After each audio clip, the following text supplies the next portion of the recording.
Welcome back to Grady's Field in Xenia, Ohio. Game number 2 of this doubleheader. The Scouts dropping the first game of the doubleheader by a score of 11-0. Certainly one to forget in the first game, but the Scouts will send Caleb Fernholz to the mound. In the second contest, Fernholz from the University of St. Thomas, the righty who came in midseason. This will be his last appearance for Xenia, but the first 2 have been spectacular. Fernholz in 12 innings pitched. He's allowed 9 hits, struck out 7, walking 4, has not allowed a run or an earned run, so an ERA of 0, a 2-0 record for Caleb Fernholz, and in such a short time, that is tied for the best record on the Xenia Scouts Ball Club. So Fernholz here tonight, an opportunity to pull away, be the first Scouts pitcher with 3 wins on the season. Defensively for the Scouts, it's going to be Francisco Andina in center, Jordan Lambert in left, Dylan Lottenville in right, Kyle Casserly at first, Ange Bourgeois at second, Aaron Takas at short, Joey Riley at third, Ryan Park behind the plate. The designated hitter in tonight's contest will be none other than Donald Ring. For the team, it's going to be Jace Mercer, Alex Buenvida, Dallas Beaver, Alex Holderbach, Cole Murphy, Matt Warrington, Mike Moffitt, Roger Danielson, and Will Vogelsang. Did not have much time to get the positions there, but we are about to get underway. The pitcher, Fernholz, he is a righty. He throws to Jace Mercer, the first pitch of this ball game. That one taken on the outside. 1 ball and no strikes. Jace Mercer came into the day a .266 hitter. 3 doubles, 11 RBIs in the first contest. Mercer, a 3-hit day, 3 for 4 with a walk. He scored a couple of runs. That one taken in there for a called strike. 1 ball and 1 strike to the shortstop, Jace Mercer from Cincinnati. Fernie, the 1-1 pitch. And that one is chopped back at the mound. Fernie fields it, underhand toss over to first in time. Out number 1, so 1 up, 1 down. Caleb Fernholz's afternoon is underway here. And right away, you like to see Fernholz field his position there. A nice little athletic play off the mound, hopping up and getting that ball. And Caleb Fernholz, who's been nothing but spectacular through 2 starts, you got to hope he can give you a win here in game 2. So now it's Alex Buendia to the plate. Buendia, the second baseman from the University of Texas at San Antonio. His first game with the team was the first contest of the day. He took a 1 for 5 day with an RBI. That came on a ground out. First pitch to him upstairs. 1 ball, no strikes here with 1 away in the top of the first. Game number 2 between the Scouts and the Cincinnati team. The 1-0 delivery from Fernholz. That one finds the lower outside part of the zone. A called strike. 1 ball, 1 strike now. The University of Texas, San Antonio, that's the Roadrunners. They compete in Conference USA over in Division I. The 1-1 pitch. That one finds the zone yet again. Fernie ahead in the count, now 1 ball and 2 strikes. Buendia bats from the right side against the righty Caleb Fernholz. The 1-2 pitch. Swing and a miss. Strike 3. Drop third strike, but Park lays down the tag. Caleb Fernholz out number 2. Punch out number 1 of the day. And 2 up, 2 down here. Fernie getting off to a hot start here in the top of the first inning. Exactly what you were looking to see right away from Caleb Fernholz. We've seen it before. He works at a good pace. He gets into a rhythm quickly. First pitch to Dallas Beaver. That one finds the zone, a called strike. Curveball from Fernholz, 0-1.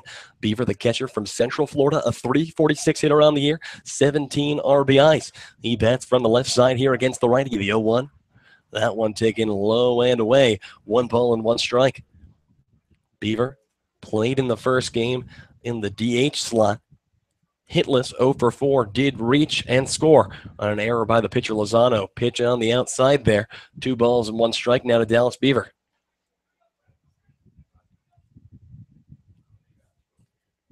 Beaver, of course, plays for former Wright State coach Greg Lovelady, who switched from Wright State to Central Florida this past year. He fouls the 2-1 pitch straight back into the screen. The count goes 2-2. 2 balls and 2 strikes now with 2 away in the top of the first. Fernie, the righty against Dallas Beaver. He hits from the left side. The 2-2 delivery. It's fouled straight back yet again. We're going to stay at 2-2. Defensively for the Scouts, Casserly at first, Bourgeois at second, Talkers at short, Roddy at third, Lambert in left, Andina in center, Dylan Lottenville at right. Ryan Park is behind the dish. He takes the look from Caleb Fernholz, and that one is hit high in the air into center field. Chasing in is the center fielder, Francisco Andina, but he'll make the grab for out number 3. A 1-2-3 inning for Caleb Fernholz. Retires the steam in order, of course. No runs on no hits, and nobody left the board for Cincinnati. We have played the top of the first. A scoreless ball game between the Scouts and the Steam. Don't go anywhere, folks. We'll be right back. You are listening to Xenia Scouts Baseball on the Xenia Scouts Radio Network.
We're back here for the bottom of the first inning. The Scouts come to the plate. It'll be Francisco Andina, Ryan Park, and Aaron Takas.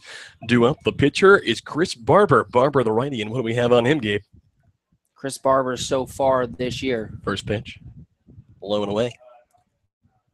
A 4.69 ERA, only 7 2/3 innings pitched. He's only appeared in 2 games. One of them was a start, so this is his third appearance. He's given up 7 hits, 5 runs, 4 of them earned. As the 1-0 upstairs, now 2-0. So 7 hits and 7 2/3, a hit an inning. 4 walks, 3 strikeouts. He's 1-1, so he has a decision in each of his appearances. 2 balls and no strikes now to Francisco Andina. Andina bats from the left side against the righty. That one curveball finds the zone. 2 balls and a strike now the count. Andina, the center fielder from Spring Arbor University, a 208 hitter on the year. 4 doubles, 1 home run. So he calls time to step back in now. 2 balls and a strike. Barber looks to the catcher, Dallas Beaver. Here's the pitch. And Andina grounds a curveball foul down the first base line, evens the count, 2 balls, 2 strikes. Andina, Ryan Park, Aaron Takas due up. Kyle Casserly in the cleanup spot. Jordan Lambert batting 5th. Donald Ring batting 6th. Joey Roddy in the 7-hole. Dylan Lottenville batting 8th. And in the 9-hole will be Ange Bourgeois. 2 balls and 2 strikes now to Francisco Andina. He awaits the 2-2 pitch. Here it comes. And that one grounded fair ball down the first base line. The first baseman, Matt Warkentin, fields it, steps over on first for out number 1. Mark it down as a free unassisted. And the leadoff man in your Xenia Scouts lineup is retired. So with 1 away, Ryan Park's going to step in. Park, the catcher from Point Loma Nazarene University. Ryan, a 279 hitter on the year. 4 doubles, 8 RBIs.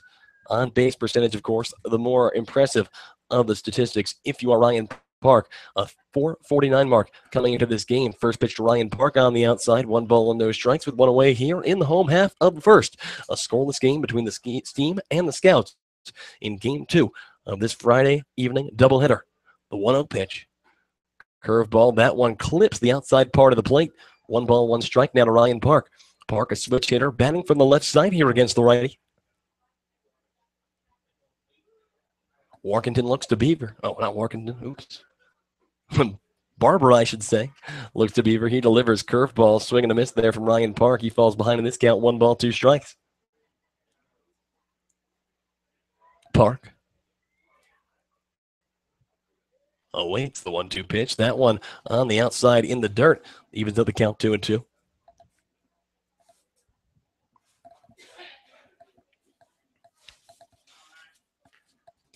Two balls and 2 strikes down to Ryan Park. Barber, he delivers. And Ryan fouls that one back. First base side will stay at 2-2. Ryan Park did not play much in his freshman year with the Point Loma Nazarene Sea Lions Division II program out in California. Just 12 at-bats. Only 1 hit for Park, but it was a double, a 2 RBI double at that. The pitch, swing and a miss there. Ryan Park goes down swinging. The first punch out of the evening for Chris Barber. 2 up, 2 down for the Cincinnati Steam starter. It's going to bring Aaron Takis to the plate. Takis, your shortstop this evening from Korean University. Aaron, a 267 hitter coming into the afternoon. He picked up a hit, an infield hit, over to the shortstop in Game 1 of this doubleheader. So first pitch now to Aaron Takis. He lays down bunt, but that one foul down the third base line. 0-1 goes the count. Aaron Takis, the native of Oviedo, Florida, same hometown as Jacksonville Jaguars starting quarterback Blake Bortles. Bortles, of course, probably the most notable athlete to come out of the University of Central Florida, where the man behind the dish right now, Dallas Beaver, plays college baseball. But Takis takes upstairs now. 1 ball and 1 strike here with 2 away in the home half of the first. Nobody on base for the Scouts in a scoreless game. Game number 2 here at Grady's Field. Takis from the left side against the righty. The 1-1 pitch. That one, a curveball inside part of the plate. Taken, a called strike 2. So Aaron now behind in the count. 1 ball and 2 strikes.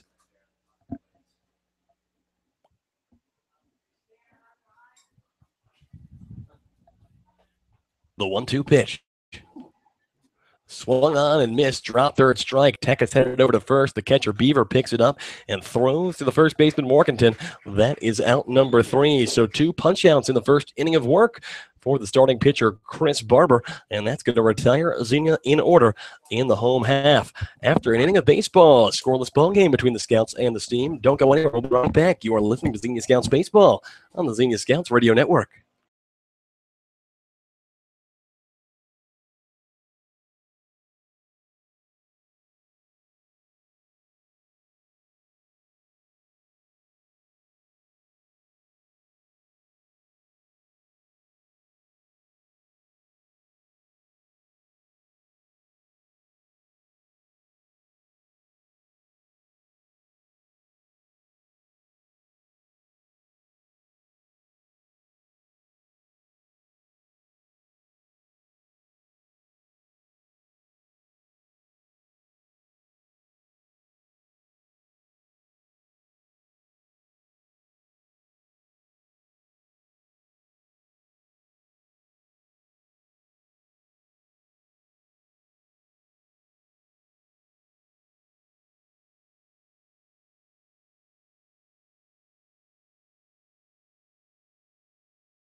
Inning number 2 of baseball here at Grady's Field. Still scoreless between the Scouts and the Steam. Caleb Fernholz out for inning number 2 of work. He sent the Steam down 1-2-3 in the top of the first inning. First pitch from Fernholz. That one on the inside. 1 ball and no strikes to Alix Holderbach. Holderbach, the third baseman from Eastern Kentucky, a .340 hitter on the year, 13 RBIs, 4 home runs for Holderbach. The 1-0 pitch from Fernholz delivers on the outside, taken all the way. A called strike 1. 1 ball and 1 strike now to the third baseman, Alix Holderbach. Fernholz throws from the right side. The pitch upstairs. 2 balls, 1 strike to Holderbach. Holderbach really got things going in his first at-bat of the last game. An RBI double in the first inning brought home the first run of the game for the Cincinnati team in game 1 of this doubleheader. Curveball that time popped up, fouled out of play, evens up the count 2-2.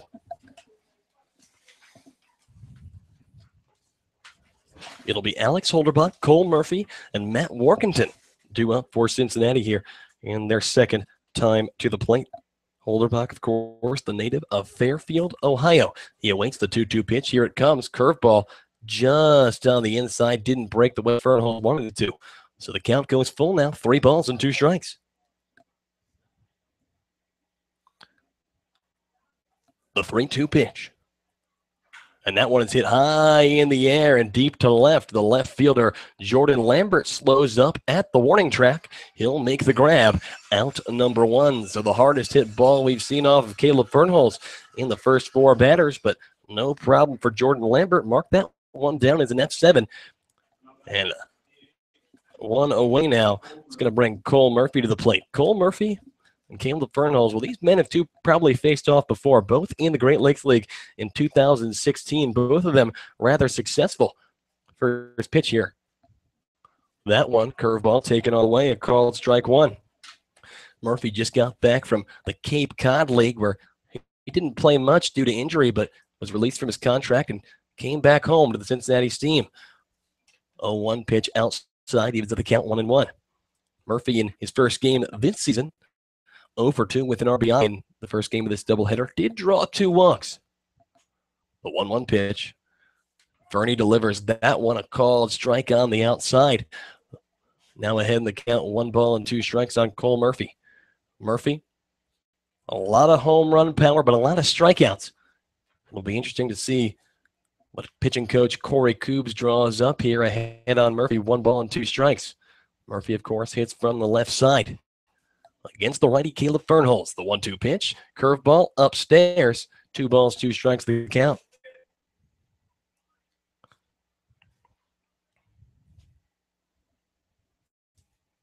The sun coming down here. You can probably see on our live feed the shadows. As Fernie calls time, steps off, takes off his glove, rubs his hand on the pants, just taking a second here to get it going. 1 away here in the top of the second. Still a scoreless ball game. Here's the 2-2 pitch, and Fernie delivers fastball outside. The count goes full, 3 balls and 2 strikes. And looks like Ryan Park's going to go out and have a word with Caleb Fernholz. Maybe a slight miscommunication there between the two. Ryan Park catching this game. He appeared in the first game, but in that designated hitter role, it was Chris Ackerman in the first of the 2 contests behind the dish. And Ackerman, a good job as well. Curveball that time off the plate. So a walk to Cole Murphy, and Caleb Fernholz has surrendered his first base runner of the game. So now with 1 on and 1 out, it's going to bring Matt Workington to the plate. Matt Workington, the 322 hitter from Johnson County Community College. 8 RBIs for Workington. Well, 8 RBIs coming into the day. He picked up 4 in the first of these 2 contests, highlighted by his 2-run home run in the first inning of playoff of Jorge Lozano. First pitch to him hit hard up the middle of the field. So Matt Workington continues to stay hot on this beautiful Friday afternoon here in Xenia. And the first hit now surrendered by Fernholz, and he finds himself in a little bit of a precarious situation here. 2 on and 1 out. Of course, we saw Fernie appear in his first start against the Cincinnati team. Fernholz, 6 innings pitched, did not allow an earned run, allowed 6 hits, walked 1, struck out 5. First pitch here, check swing, and they'll say he went. The batter, Mike Moffitt. Moffitt the left fielder from Northern Kentucky, 1 for 3 in the first ball game, a double. His one hit, he also scored a run. 2 on and 1 out here. Moffitt bats from the right side against the righty Fernholz. The pitch, and that one chips the inside part of the plate. A called strike 2. Fernie ahead in the count, no balls and 2 strikes. Moffitt, a .306 hitter on the year, 8 doubles, a triple, 6 home runs, 17 RBIs for the Northern Kentucky Norseman. The 0-2 pitch, and that one is hit hard into deep right field, going back to Lawtonville. That one will go just foul. A hard hit ball, but all that's good for is new life for Mike Moffitt. We're going to stay at 0-2. That ball slowly hooking foul. Ended up landing foul by a couple feet, but for a while it looked like it might stay in fair territory. It's Cole Murphy at second, Matt Warkentin at first here. With 1 away in the top of the second, the 0-2 pitch again. That one way off the plate. Good job there by Ryan Park, preventing the pass. The count moves 1 ball and 2 strikes. The dangerous hitter in Mike Moffitt at the plate.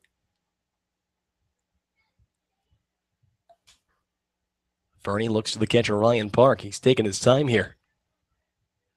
A long pause. As time is called by the batter. Mike Moffitt did not appreciate that Fernie seemed to be in a stare down with his catcher. I don't think Fernholz had any intention of pitching on that set. The 1-2 again. That one fouled hard out of play. Right field side will stay at 1-2. Fernie retired the first 4 steam batters before walking Cole Murphy and allowing the single to Matt Warkentin, which put us in the situation we are right now. 2 on and 1 out. Still the count is 1-2. The 1-2 pitch comes. That one just fouled back. And Mike Moffitt doing a tremendous job at the plate, staying alive. That's one of those where if he doesn't just nick that ball, he looks like a fool up there. A great curveball from Fernholz. Instead, he looks like a decent. In terms of you defend the zone, but in case of Moffitt there, you defend everything. Here's 1-2 again. That one, a ground ball over towards the shortstop. Takis. Takis is going to go to third. They get the force at third. So out number 2 is Cole Murphy, the lead runner gone. For Matt Warkentin advances from first to second. Mike Moffitt safe at first on the fielder's choice. And I like the play from Takis. Good thinking, but it's like he couldn't get the ball out of his glove at first. He double clutch, and that was a very close play. Oh, yeah, got the heart rate up for sure. No questions asked. So now 2 away and still runners at first and second. A different runner at second now. It's Warkentin at second, Moffitt at first. Roger Dennison to the plate. First pitch to Roger. That one in the dirt. Good block there by Ryan Park. 1 ball and no strikes with 2 away to Roger Dennison. Dennison, the right fielder from Xavier. Another 2016 returner for the Cincinnati team. A .246 hitter so far this season. 4 doubles, a triple, a home run, and 8 RBIs. 1 ball and no strikes. Fernie delivers. That one fastball outside part of the plate evens up the count 1-1. Dennison did not play in the first game of these 2 teams played. A 1-1 count now. The pitch from Fernie. And that one is chipped into shallow left field, and it's going to drop a base hit. Rounding third and heading home. The throw home to Ryan Park is going to be not in time. The throw from Jordan Lambert just off the mark. Ryan Park dived back in, tried to lay down the tag. I thought that maybe he had him, but the home plate umpire disagrees, and looks like Bubba Cates is going to go out and have a word. And you said it perfectly. The throw from Lambert was just a tad off. If that's on the money, that throw beat Warkentin there by a couple steps. And I don't know if he's just, the home plate umpire is just saying that Park missed the tag or what. Yeah, well, that could be it. From our angle, it's tough. And that's a shame, because when that ball was hit, it looked like, I was very shocked Warkentin was still running toward the plate. I thought he was going to be out by a mile. So second and third now with 2 away for Will Vogel, saying 1-0 Steam. Now the score. First pitch from Fernholz upstairs and outside. 1 ball and no strikes. The run, the first surrendered by Caleb Fernholz. Now it took 13 2/3 of scoreless baseball before he allowed one to come home. But now he has to try to prevent any more from trickling in. He goes curveball that time, finds the zone. A called strike one, evens up the count, 1 ball and 1 strike with 2 away. The batter, Will Vogelsang, the center fielder from Miami of Ohio, a .266 hitter on the year with 18 RBIs. He has a chance for a couple more right now with runners at second and third. Here's the 1-1 pitch. That one fastball just missing. 2 balls and 1 strike now to Vogelsang. Vogelsang in the first game, a 1-for-4 day. He's only hit a double. That came in the 4th inning. The 9th batter that Caleb Fernholz has faced. Here's the pitch, 2-1. Fouled out of play. First base side evens up the count 2-2. 1-0 steam here in the top of the second. Runners at second and third. A 2-2 count with 2 away. Caleb Fernholz trying to limit the damage and give the Scouts a fighting chance. The Scouts who have been hard-pressed for offense, at least in the first contest. As time is called, the Scouts managed 5 hits in game 1, but were unable to bring any of them home. They took an 11-0 loss in just a 7-inning ball game. So 2 balls and 2 strikes. Here it comes. The pitch. Upstairs and outside. The count goes full.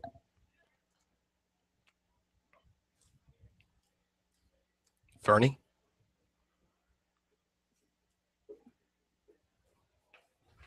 The 3-2 pitch coming now. He sets and delivers. Curveball hit back out the middle towards Fernholz.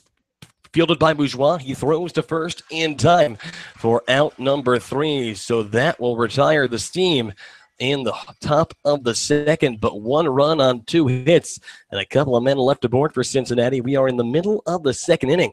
The Scouts trail the steam by a score of 1-0, but they will come back to the plate when we come back. Don't go anywhere, folks. We'll be right back. You are listening to Xenia Scouts Baseball on the Xenia Scouts Radio Network.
Back here for the home half of the second inning. The Scouts trailing now by a score of 1-0 after an RBI single from Roger Dennison brought the first run home. Kyle Casserly hits first pitch up the middle. A diving second baseman can stop it from going to the outfield, but Kyle Casserly has himself an infield hit for Casserly. That is his 3rd hit of the day, and now just 4 at-bats, so Kyle Casserly stays hot, and just like that, Gabe, what would Dave Noss say?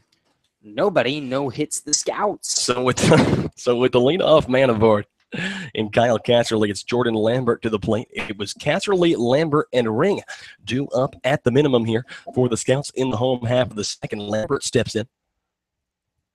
He bats from the left side here against the righty, Chris Barber. The first pitch. Lambert hits that one hard but foul down the first base line. 0-1 goes the count. Lambert, of course, good at attacking those first pitches. Jordan Lambert, well, not good at attacking. I mean, I'm sure he's good at attacking, but he attacks that first pitch more consistently than you'll see a lot of guys in this Xenia lineup. The 0-1 pitch comes. Curveball hit hard, but fouled down the first base line yet again. So a couple of hard hit foul balls have Jordan Lambert behind in this count, 0-2. Lambert came into the game second on the team in average at a .289 mark. His 26 hits are first on the Xenia Ball Club.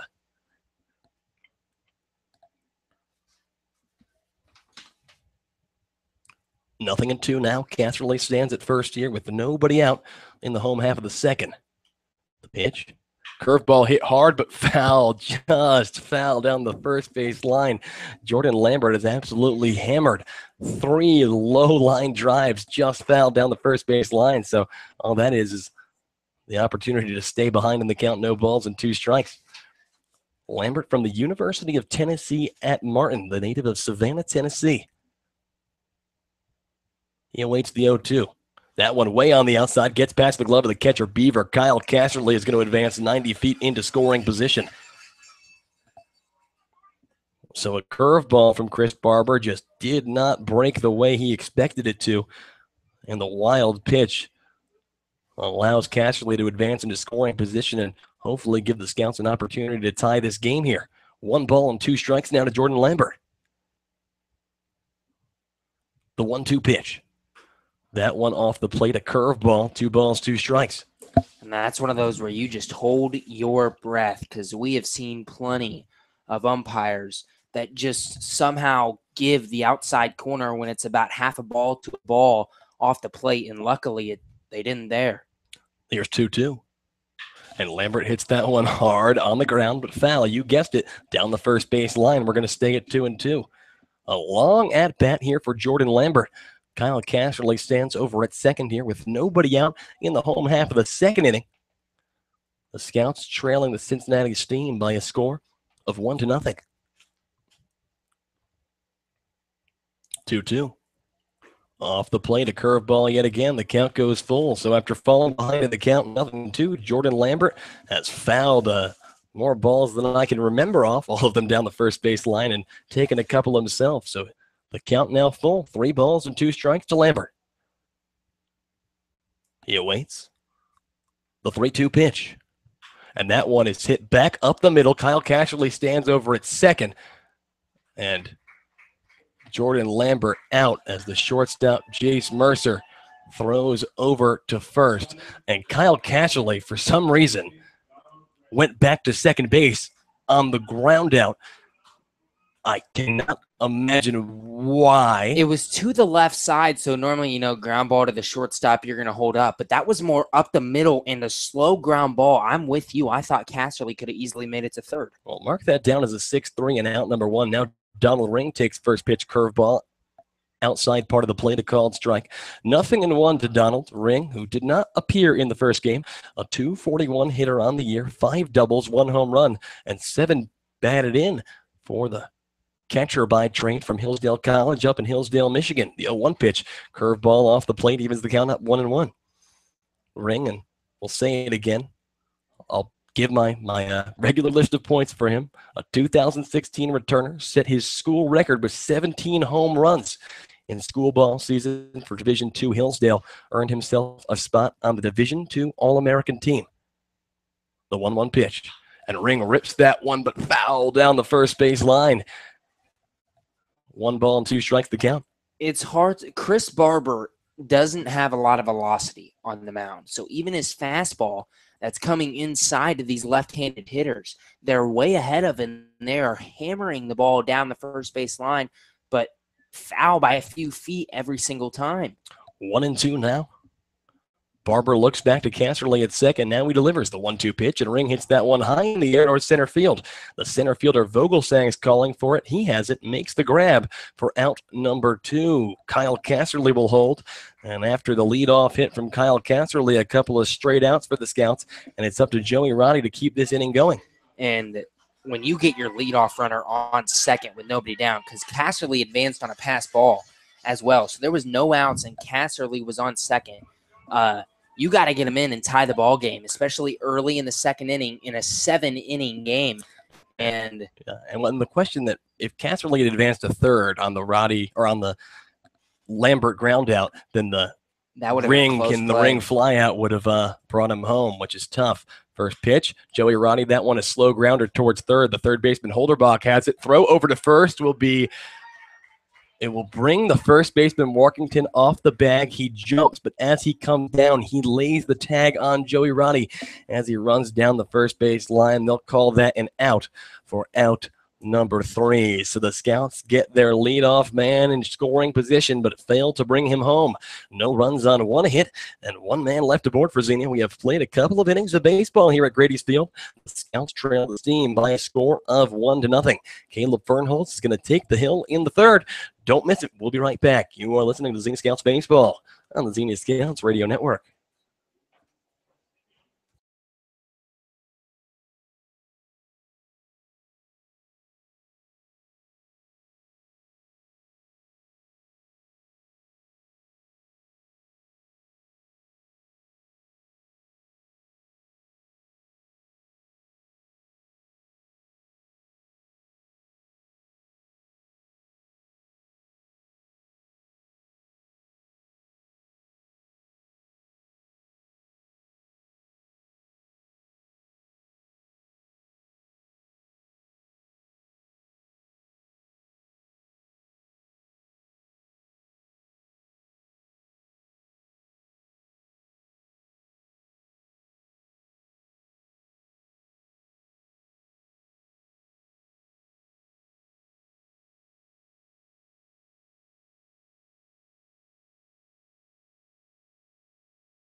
Back here for inning number 3 and back to the top of the order for the Cincinnati Steam. They lead the Scouts 1-0. First pitch from Caleb Fernholz, fastball high.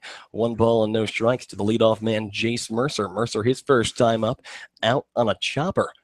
Back to Caleb Fernholz, the first man he retired all day. 1-0 pitch fastball, taken all the way. A called strike 1 evens things up. 1 ball and 1 strike here with nobody out in the top of the third. Mercer from the University of Cincinnati, a .226 hitter on the year. Pitch from Fernie on the outside. 2 balls and 1 strike. Jace Mercer, the native of Johns Creek, Georgia. His father, Jay, played baseball and football at Morehouse College. 2-1. Low and in. 3 balls and 1 strike. Of course, his cousin, Urban Mercer, played for the Milwaukee Brewers. So a lot of athleticism in the Mercer family. 3-1 pitch. Hit hard but foul down the third base line. 3 balls and 2 strikes goes the count. Mercer, 30th in the league in on-base percentage at a 4.23 mark. 6 multi-hit games. Has hit in 6 of his last 7. As the 3-2 pitch is taken on the outside, ball 4. So the speedy Jace Mercer is aboard to lead things off. And Gabe, as you know, that is never a good sign for the Scouts. Nope. And he's been caught stealing 4 times this year, 3 of them by our catcher, Chris Ackerman. But Ackerman is not behind the plate here for game 2. So Caleb Fernholz and Ryan Park are going to have to work to keep Jace Mercer in check. Mercer, like Gabe said, 14 for 18 on stolen bases this season. First pitch, that one high. 1 ball and no strikes to Aldo, Buendia. Buendia from UT San Antonio, 1 for 6 on the season. His first time to the plate this game went down swinging. The first and only strikeout victim of Caleb Fernholz thus far. Pickoff attempt over to first, not in time. 1 on and nobody out here in the top of the third. Caleb Fernholz tasked to keep the Cincinnati lead at 1-0. As that pitch is hit hard and deep into right field, going back, Dylan Lottenville. He'll watch that one bounce in fair territory and hop over the wall. A ground rule double for Aldo Buendia. And just like that, runners at second and third and nobody out for the Cincinnati Steam, and that's a tough one. That ball could not have been placed more perfectly. That just kept flying all the way to the warning track and landed about a foot fair. It, like, where it crossed, it lands fair, and then bounces and crosses the wall in foul territory. Yep. So that's just literally, you couldn't draw that up any better. And you couldn't pick a better guy to come to the plate here with 2 on and nobody out. It's Dallas Beaver. Beaver, the 346 hitter, awaits first pitch. First pitch curveball from Fernie. That one upstairs and outside. 1 ball and no strikes to the Central Florida Knight. Beaver, a 346 hitter on the season. 7 doubles, 1 triple, 1 home run, and 17 batted in. He bats from the left side against the righty, the 1-0 pitch. Curveball hit up the middle, back towards Aaron Takas. Takas is going to throw over to first. The runner at third, Jace Mercer, comes home to score. 2-0 is the score in favor of the Steam. So the Scouts choosing to surrender the run there and get the out. And a calculated decision there by Aaron Takas, probably a good one. Oh, yeah. As now 1 away, and the runner are now at third. With Alex Holderbach to the plate. Holderbach, a 340 hitter on the year. Infield all the way in. Joey Roddy, Aaron Takas, Bourgeois, and Casserly all playing way on the inside. First pitch on the outside. 1 ball and no strikes to Alex Holderbach. Holderbach, a 340 hitter on the year with 13 RBIs. 0 for 1 on the day here against Caleb Fernholz. The 1-0 pitch. Curveball. That one finds the zone. 1 ball and 1 strike. Holderbach from Eastern Kentucky flew out to left his first time to the plate. The pitch, curveball drilled into left. Jordan Lambert has it. The runner tags. Throw home way off the mark yet again. Alex Holderbach scores, or should I say Aldo Buenvia scores on a sacrifice fly that was just... it was just a bad throw from Jordan Lambert. Yeah, that ball was not that deep. The throw has got to be better from Jordan Lambert there. It was about 5-6 feet wide to the right.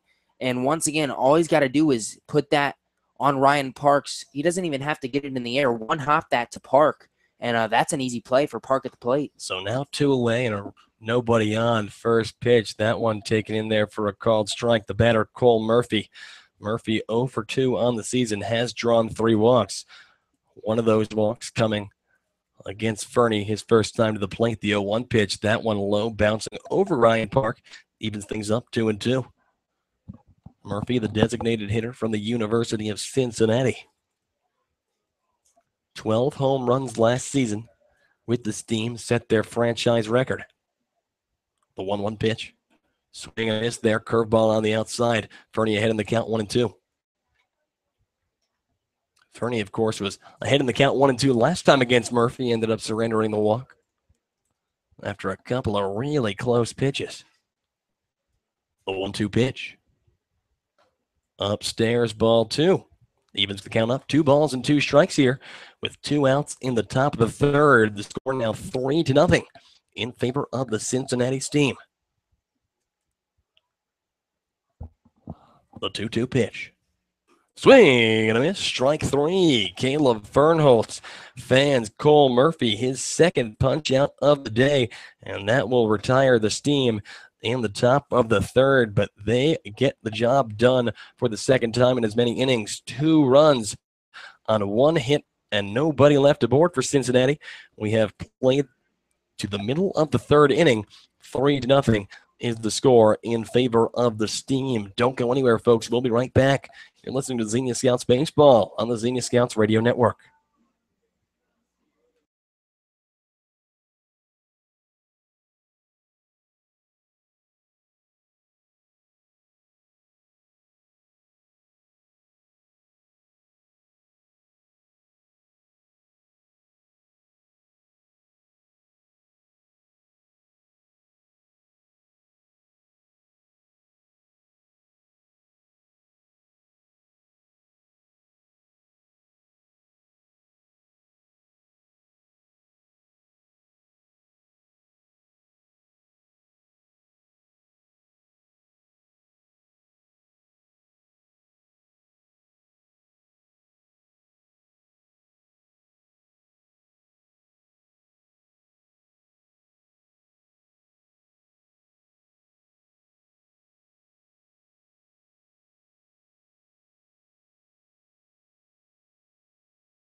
The bottom of the third inning here. Andrew Alix alongside Gabe Genovesi. The Scouts trailing by a score of 3-0. Nelson, Dylan Lottenville, Ange Bourgeois, and Francisco Andina to the plate here in the home half. First pitch to Dylan Lottenville. That one low and in. 1 ball and no strikes. Lottenville, the right fielder from Hillsdale College, an 094 hitter on the year. A couple of doubles and 4 RBIs. The 1-0 coming now. Swung on and missed. Even things up 1-1. Lottenville, who sat out a couple of games, well, didn't sit out, but was actually not present at the field as he attended his brother's wedding in the great state of Washington, the state where he calls home, the native of Bellevue, of course. The 1-1 pitch, and that one low and outside. 2 balls and 1 strike to Dylan Lottenville.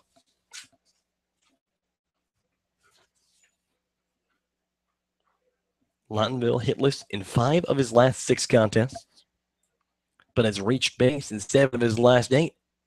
He hits one hard deep into right center field, going back the right fielder. That one is going to drop as he dives. Dylan Lottenville rounding first, headed for second, and he will put on the brakes there. Dylan Lottenville with his 3rd double of the season, and for the 2nd time in the last 2 innings, the Scouts have the leadoff man in scoring position with nobody out.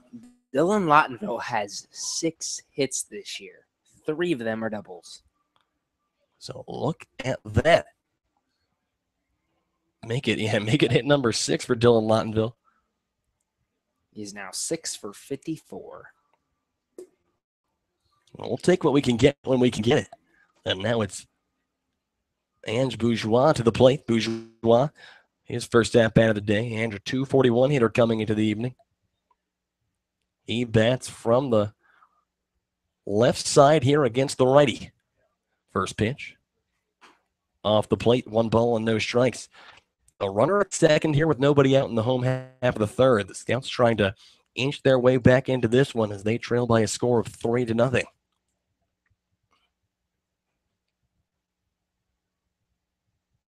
The 1-0 pitch. That one's hit over towards the second baseman, Buenvida. He throws over to first in time. Out number 1. Lottenville advances from second to third. And for Francisco Andina here with 1 away, all you need is a long fly ball to put the first run on the board for the Xenia Scouts. Scouts will take anything they can get. Now 9 scoreless innings today. The Scouts, who were held scoreless in their first game of the last doubleheader they played, which were the last contest that they played, ended up winning the second game by a score of 6-2 behind the pitching performance of Caleb Blythe. First pitch here to Francisco Andina off the plate, 1 ball and no strikes. Andina, his first time to the plate, a hard ground ball over towards third. Fielded by the first baseman for out number 1. So Andina 0 for 1 on the day, a 208 hitter with 20 walks on the year. An impressive number. 1-0 pitch off the plate. The count goes 2-0. Scouts have managed 2 hits so far off of Chris Barber. It was a single from Kyle Casserly in the second to lead things off, and then the double from Dylan Lottenville to lead things off here in the 3rd. 2 balls and no strikes to Andina. Barber delivers. Curveball off the plate, 3-0, and Francisco Andina is 1 pitch away potentially from picking up what would be his team leading now 21st walk of the season.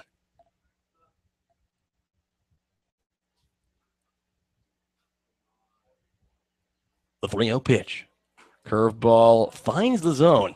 A called strike 1. So the get me across barely does it, but our home plate umpire says yes, it did. So 3-1 now to Francisco Andina. It did. Yeah. Brilliant observation. That did not. There's that outside corner that we were talking about that a lot of umpires in this league give you. Yeah, no. Here's the 3-1. Andina hits it high in the air, not very deep. The second baseman, Buenvida, has it. Not enough room for Dylan Lottenville to tag up. So mark that one down as an F4. Out number 2, and now Ryan Park is going to have to get a hit in order to bring a run home. And that's a shame because Andina should have been on first. I will never understand calling a strike when that ball clearly crossed on like the white paint of the opposite batter's box. That's exactly right. First pitch to Ryan Park off the plate. 1 ball and no strikes. Everything is he's missing on the outside to the lefties here. Just that's been his spot that he's consistently missed. I'm referring to the pitcher Chris Barber, of course. Here's the 1-0. Curveball that time on the inside. So just as I say, he's missing the same spot every time. He decides to work both sides of not the plate. 2 balls and no strikes. He actually hasn't walked a guy yet. He's thrown a lot of balls, but Chris Barber is yet to give a man free 90 feet. As Park fouls one hard, first base line, the count moves 2-1. Ryan came into the day a .279 hitter, 4 doubles, 8 RBIs. His first time to the plate in this contest here against Chris Barber. He went down swinging.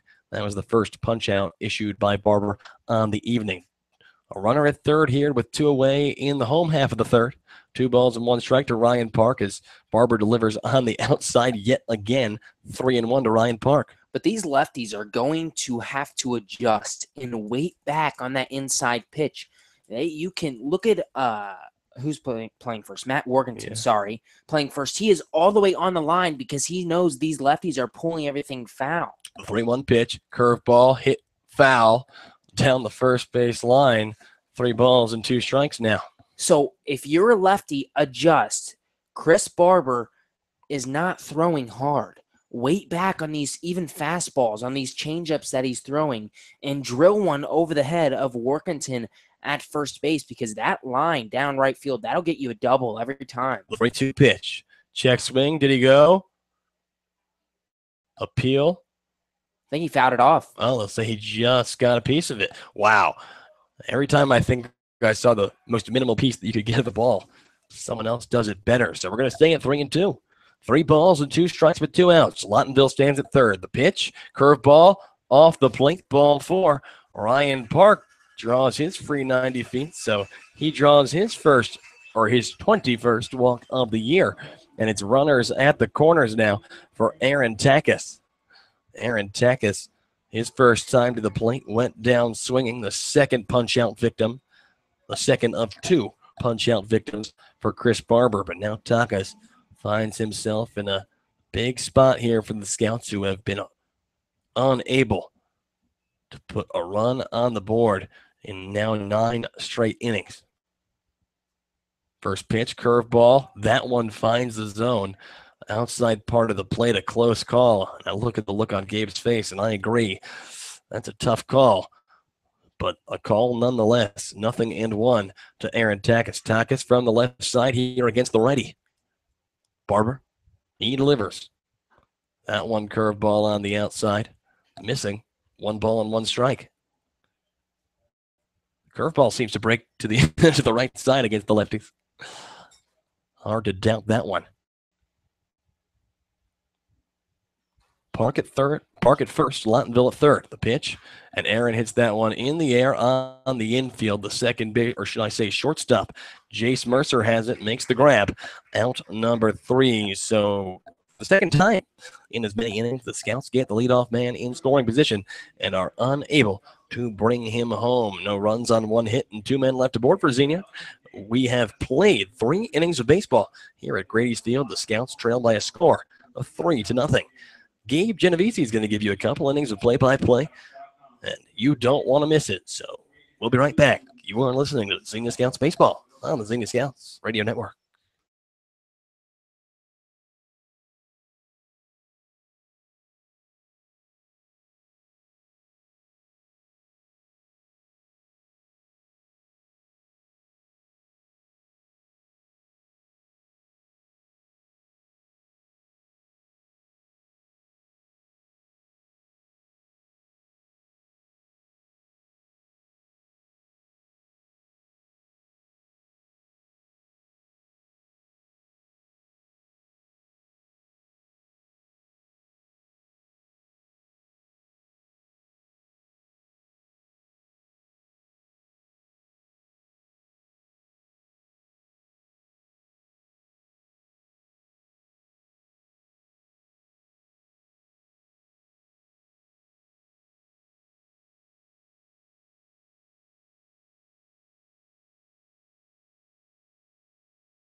To the top half of the fourth inning we go here at Grady's Field.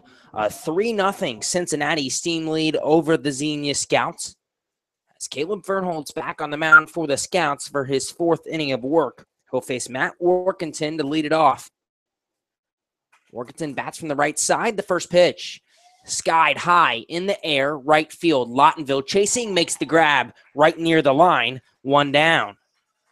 A quick out for Caleb Fernholtz is exactly what he was looking for to start this fourth inning.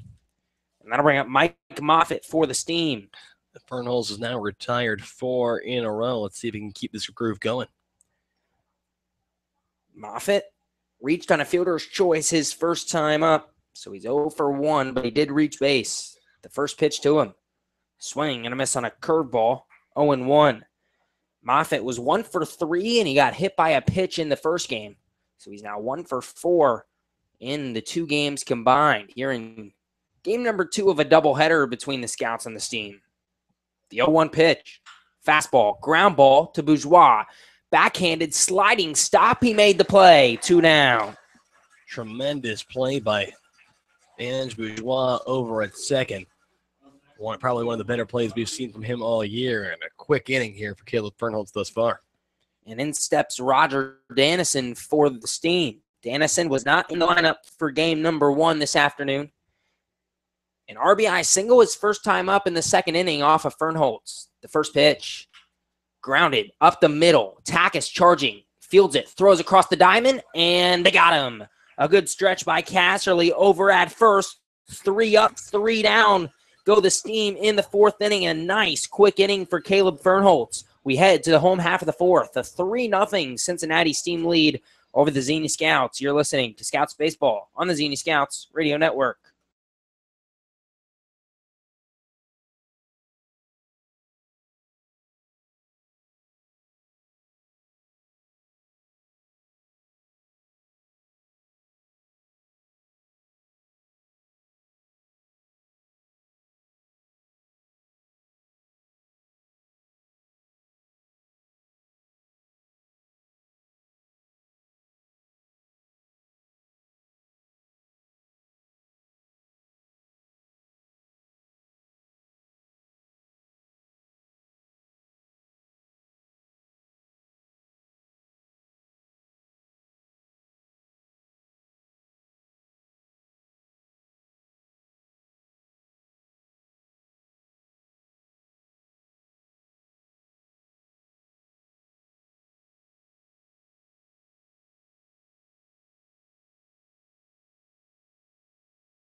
To the bottom of the fourth inning we go here at Grady's Field. A 3-0 Cincinnati Steam lead over the Xenia Scouts as we head to the home half of the fourth. Kyle Casserly will lead it off in the fourth inning for the Scouts, followed by Jordan Lambert and Donald Ring, the 4, 5, 6 hitters for Xenia. Chris Barber out for his fourth inning of work. He's pitched 3 scoreless thus far, only given up 2 hits. One of those hits is to this guy. Casserly's 1 for 1 with a single back in the second inning. The first pitch to Cass, low and away, ball 1. Casserly bats from the left side. In game number 1 of this doubleheader, he went 2 for 3 with a double, so Casserly's 3 for 4 today. Now the 1-0 to Kyle Casserly. Fastball, line drive, center field. Caught by the center fielder, Will Vogelsang, near the warning track. 1 down. Yeah, a hard hit ball by Casserly just at somebody, but Scouts need to get something going offensively here. In just a 7-inning game, you're running out of outs. The Steam took game number 1 of the doubleheader 11-0. The Scouts trailing 3-0 here in the bottom of the fourth. Jordan Lambert comes to the plate for Xenia. The pitch. Fastball, ground ball toward first, past the glove of the first baseman, Workington, base hit. Jordan Lambert has his first hit of the whole day, and he's on with 1 out here in the fourth. And like you said, Gabe, they just needed to sit back on one of those right there and hit it hard. past the first baseman. He was playing all the way to the line as everything was going foul in these last couple innings. Every ball hit towards first was a foul ball down that first base line. So good job by Lambert there, and hopefully this can turn into something for Xenia. Donald Ring to the plate. Another lefty in the Scouts lineup. First pitch from Chris Barber. Fastball low and away. A good block by the catcher Dallas Beaver to keep it in front. 1-0. Ring did not play in the first game of the doubleheader. 0 for 1 here in game number 2. A fly out to the center fielder Will Vogelsang his first time up in the second inning. Barber checks Lambert at first. Now the 1-0 pitch. Fastball misses outside. 2-0. Ring ahead in this count now. And I'm hoping that this heart of the order part that we've seen with Lambert and Ring can get something going the second time through. Donald Ring has 5 doubles in his past 8 games. The 2-0 pitch. Lined foul. Back behind the Xenia Scouts dugout down the third baseline. 2-1.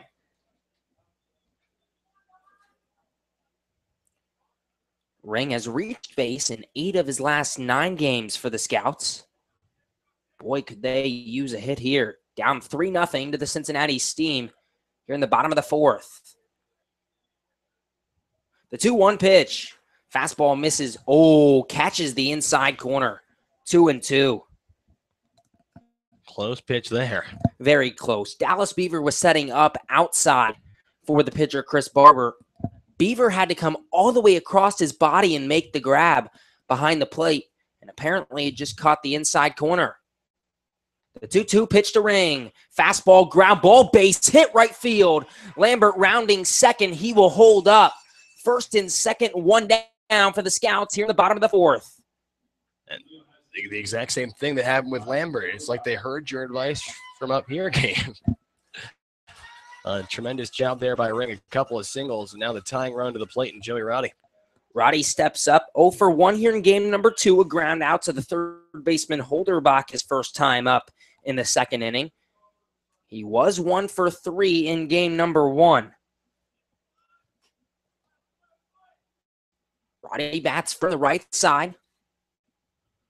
Barber sets the first pitch. Off speed, catches the inside corner, strike 1. Jordan Lambert stands on second. Donald Ring on first. The Steam lead the Scouts, 3-0 here in the bottom of the 4th. Game 2 of a doubleheader, so only playing 7 innings. The 0-1. Fastball, ground ball up the middle, base hit. Lambert coming around third. He'll head for the plate. The throw from center field is late. Lambert slides in safely. An RBI single for Joey Roddy, and it is 3-1 Steam here in the bottom of the 4th. And Roddy gets it done. The Scouts, who had left men in scoring position these past couple of innings, it's exactly the spark plug that they needed, and now 3 hits in a row. All singles, none of them hard hit, but nonetheless here, the Scouts seem to have something going, and a meeting at the mound. It'll be interesting to see if they make a call to the bullpen here if you're the Cincinnati Steam. Joey Roddy's 6th RBI of the year. And Dylan Lottenville, who's 1 for 1 with a double today, will step in from the right side after this meeting on the mound. The Steam lead the Scouts 3-1 here in the bottom of the 4th. The Scouts lost game 1 of the doubleheader 11-0 in 7 innings, and then hadn't scored a run in the first 3 of this ball game. So the RBI single from Joey Roddy ends 10 straight scoreless innings from the Scouts. Some out-of-town scoreboard while we wait. Top 6, 4-0 Hamilton over the Copperheads. The Jazz now lead Grand Lake 3-2. It's the top of the second inning out there in Richmond. Lottenville steps in from the right side. And just to give you an idea on what those games mean in the Southern Division, as Barber comes set, takes a look at second. Now the first pitch to Lottenville. High and away, ball 1. So the Steam are in first place in the Great Lakes League Southern Division at 17-11. The Jazz sit in second at 15-11. The Copperheads are in third at 14-12. Now the 1-0 pitch from Barber to Lawtonville. Fastball misses away, 2-0. The Scouts are in fourth at 13-14. 3.5 games back of the Steam, who are in first place, but only 2.5 games back of the Richmond Jazz in second place. The top 2 teams in the division make the playoffs. Now the 2-0 pitch to Dylan Lawtonville. Ground ball toward third. The third baseman picks it up, fires to second for 1, over to first, and Lawtonville is safe as the first baseman the first baseman Workington was off the bag. So that makes it runners on the corners with 2 down for the Scouts. And a big spot for Ange Bourgeois. And good job by Lawtonville to hustle there, as that looked like it could have been a pretty solid double play there from the shortstop Mercer, but the throw just pulled him off the bag. Not strong enough there as they were trying to rush the play. Lawtonville safe at first now, runners at the corners. Ange Bourgeois to the plate for the Scouts. The third baseman Holderbach made a nice play to range over and field the ground ball and fire to second, as the first pitch to Ange Bourgeois is a fastball outside, strike 1. Catches the outside corner of the plate. And it was the second baseman, Buendia, whose throw just pulled, Workington off the bag. Bourgeois bats from the left side. The 0-1 pitch. Fastball flared towards short. Mercer makes the grab, ran in and made the catch. The Scouts leave another 2 runs stranded, but they do get a run on an RBI single from Joey Roddy. 3-1 Steam lead heading to the 5th. You're listening to Xenia Scouts Baseball on the Xenia Scouts Radio Network.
We head to the top half of the 5th inning here in Xenia, Ohio at Grady's Field. A home game for the Xenia Scouts.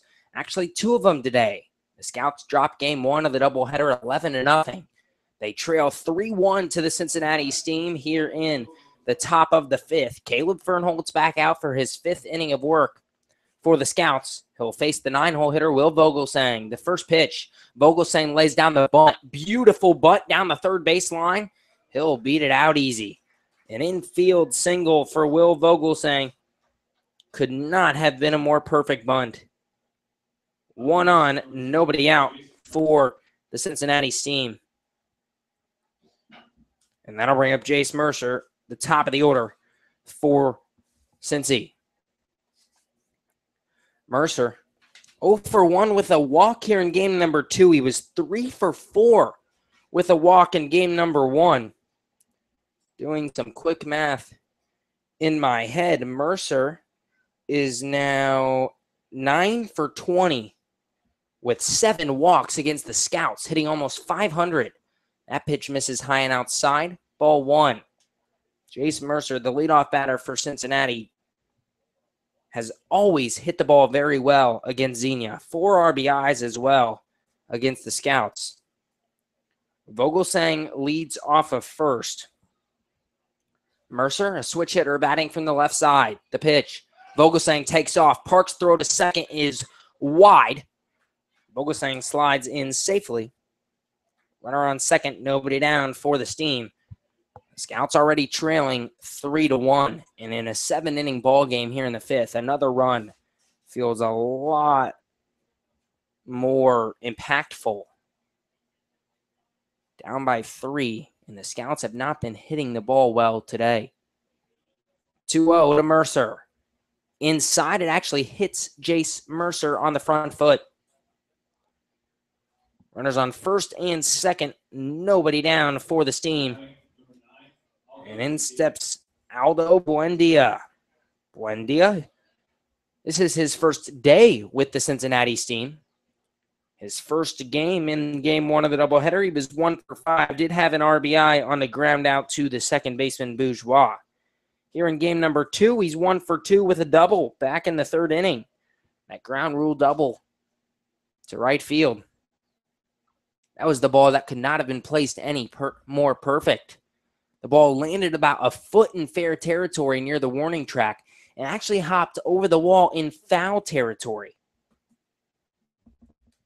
Now Caleb Fernholz is going to have to do some work to get out of this inning unscathed. Runners on first and second for Cincinnati. Nobody down. The first ball game between the Steam and the Scouts lasted about 2 hours and 1 minute. All of these ball games between the Steam and the Scouts this year have been pretty quick. No game has lasted longer than 2 hours and 40 minutes as Aldo squares the bunt. He takes a strike now in the outside corner, 0-1. Buendia, a bunt here, a sac bunt here, not a bad idea. It would move runners to second and third with only 1 out. A bunt single from Will Vogelsang and then a hit by pitch to Jace Mercer. Line drive, foul ball down the right field line. 0-2 now to Buendia, and that'll take the bunt off.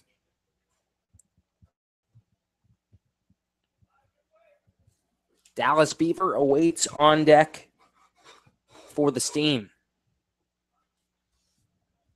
Fernholz takes the sign from his catcher Park. Sets the 0-2 delivery. Curveball in the dirt. Good block by Park, 1-2.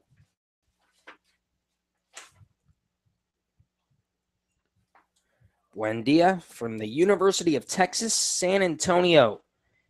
Had a .289 season with the Roadrunners. So not a bad hitting freshman year for Buendia. The pitch. Off-speed, grounded toward third. Roddy goes to second for 1. Bourgeois over to first. They doubled him up. That's exactly what Caleb Fernholz was looking for. 2 down here in the 5th. Still a runner on third for the Steam, but 1 out gets Fernholz out of the inning. And it's going to be a big out that he's got to make here against Dallas Beaver. Beaver, the 346 hitter, but 0 for 2 on the day thus far against Fernholz. So, of course, in the first meeting, he went 1 for 2, or 1 for 3, I should say, off of Fernie. So, Fernie has had the best of him thus far, but wild pitch, throw home. They got him! Wild pitch. Ryan Park shuffles it back to Caleb Fernholz at the play. Really sorry I stole that from you, Gabe, but that all happened very, very fast. It did. I was writing something in my book, and all of a sudden a runner was coming home, but a great play by Ryan Park. A nice, calm play by Ryan Park. He knew he was going to get to that ball pretty fast. He kept it in front of him. It just bounced way to the side down the third base line. And the runner on third, Will Vogelsang, decided to test Park, and Park just calmly threw that ball to Caleb Fernholz, and Fernholz applied the tag. So Caleb Fernholz gets out of the first and second nobody down jam, and it's 3-1 Steam as we head to the home half of the 5th. You're listening to Xenia Scouts Baseball on the Xenia Scouts Radio Network.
We head to the bottom half of the 5th inning. A 3-1 Cincinnati Steam lead over the Xenia Scouts. Chris Barber back out for his 5th inning of work for the Steam. Francisco Andina leads it off for the Scouts. The first pitch to Andina. Low and away, ball 1. Andina squared the bunt there, pulled it back. A wise decision. Andina 0 for 2 here in game number 2 of this doubleheader. In game 1, he was 0 for 1 with 2 walks, so he has been on base a couple times this evening, just not in this game in particular. The 1-0 pitch. Fastball catches the outside corner, 1-1. In game number 1 of the doubleheader, the Steam, let's just say, was not a very good performance from the Xenia Scouts, an 11-0 win for the Cincinnati Steam. The Scouts trying to bounce back, down 3-1 here in the bottom of the 5th. The 1-1 pitch. Andina shows bunt, pulls it back once again. That pitch missed low and away, 2-1. The Scouts badly needing this win. Now 3.5 games back of the first place Steam, 2.5 games back of the second place Richmond Jazz, and still the Copperheads in 3rd place. Scouts entering today were a game back of the Copperheads, now a game and a half back. The 2-1 misses away, 3-1. As the Scouts will, because of the doubleheader today, will have played 28 games on the year. The Copperheads currently losing 4-0 to the Joes. That is game number 27 for them. So that is why you have your half game. The 3-1 pitch misses low, ball 4. Andino walks, leadoff runner aboard for the Scouts here in the 5th. Exactly what Xenia needed, especially with their top of the order up. Now it's going to be up to Ryan Park and Aaron Tech. It's 2 guys who were hitless on the day. Park did draw a walk his last time up, but if there was ever a time to turn it on here, you got to give Caleb Fernholz some help there on the mound. You can't be losing games 3-1. Got to bring another guy home. Park bats from the left side, a switch hitter, batting as a lefty against the righty Barber. The first pitch, line drive, base hit, left field. Ryan Park has himself his first hit of the day. Runners on first and second, nobody down for Xenia. Park executes, good job, takes it to left field, and now the tying run over at first. Aaron Takis, Kyle Casterly, Jordan Lambert, the next 3 guys due up. Takis yet to get a hit. Casterly and Lambert both with 1 already today, and looks like no movement from the Steam dugout. They're going to stick with their guy at least for 1 more, unless their manager's coming out now. I don't believe he will. I think the corner infielders, the third baseman Holderbach and the first baseman Workington, just came in to talk to Barber on the mound, and so did Dallas Beaver. He made his way out too. Jace Mercer, the shortstop, coming in and giving him his words of encouragement. Nobody down here in the bottom of the 5th for the Scouts. Runners on first and second, down 3-1 to the Cincinnati Steam. Aaron Takis to the plate. Takis 0 for 2 here in game number 2 of the doubleheader. Strikeout in the first inning. A fly out to the shortstop Mercer in the 3rd. The first pitch. Takis shows bunt, lays it down. Barber picks it up. He'll go to 1 with it, and the throw is wide. Takis is out. They're going to say he just kept his foot on the bag. But Takis does his job. He moves runners to second and third with only 1 out for Kyle Casserly. Yeah, good job there by Takis. We've seen him struggle with the bunt a couple times this year, but he lays it down. Good job, and almost was safe. I mean, look from my perspective that Workington did keep his foot on the bag, so I'll call that a fair call. But now a couple of guys in scoring position and 1 out for Kyle Casserly, and it looks like we're going to have a meeting on the mound and this could be it for the starting pitcher here. Yep, it will be it. They're going to make the call to the bullpen. Kyle Casserly coming up. He's on fire today. 2 for 3 in game number 1, 1 for 2 here in game number 2. Make that 3 for 5 on the day. He's hit balls hard everywhere. And boy, you would have loved to see Cass come up against Barber, who is struggling and has a much slower velocity than whoever else they're going to put out there. Oh, that's exactly right, Gabe. And we'll look for a number here from our new pitcher. I did see a pretty mean curveball from the angle I could see in the dugout. Looks like if you're Kyle Casserly, you just got to know, can't strike out here. Cannot strike out here. This is a prime opportunity for the Scouts to get 2 runs and tie the game, but at minimal, put a ball in the air and get 1 back. You got to get at least 1. 2 runners in scoring position with 1 out. You got to get 1. They're bringing in someone who they think could stop the bleeding here. I'd say this is big-time baseball as it goes. Looks like number 33 game. Trying to find it now. If it is 33, well, that is Hunter Dunn. If it is number 33, and it looks like it is. Hunter Dunn, a righty on the mound. And does he have any numbers? Yes, we do. Hunter Dunn has appeared in 6 games, starting 3 of them, 19 in the 3rd innings pitched. He's allowed 26 hits, 16 runs, 12 of them earned. That's good for a 5.58 ERA. He has struck out 20 and walked 4. An 0-1 record for Hunter Dunn. So Dunn, despite the high ERA, has punch-out stuff with the 20 strikeouts. And that's where you got to think that the decision is coming from. But for Hunter Dunn, his batting average against 342. That is the highest of anyone on this team. So opponents have definitely hit Dunn this season. I think, well, if you look, Gabe, if you look at the bullpen right now, they have more guys going in the bullpen. They want to strike out Casserly here and then make another change.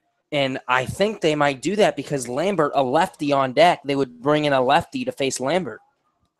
And remember, folks, 7-inning ball game here in the bottom of the 5th. You're basically working, if it was a 9-inning game, you got to pretend like this is the bottom of the 7th inning. That's exactly right. So you're in, it's not like they're trying to use a bunch of pitchers today, but we're getting near the end of this ball game.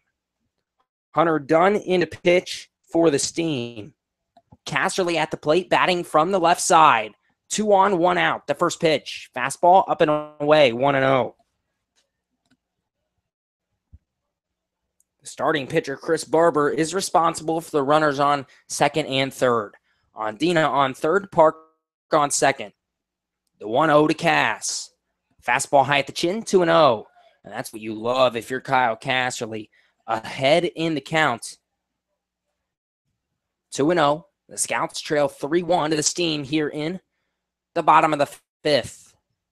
The 2-0 pitch to Cass. Fastball swung on and missed at the knees, 2-1.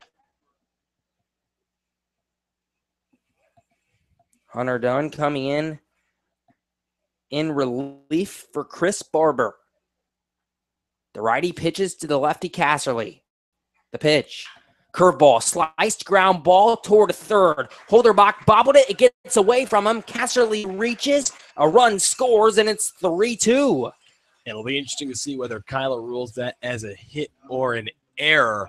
A hard hit ball. Holderbach a little too hot to handle there. And either way, though, who cares? The job gets done. A run comes home. And now Jordan Lambert to the plate with the tying run in scoring position and just 1 out.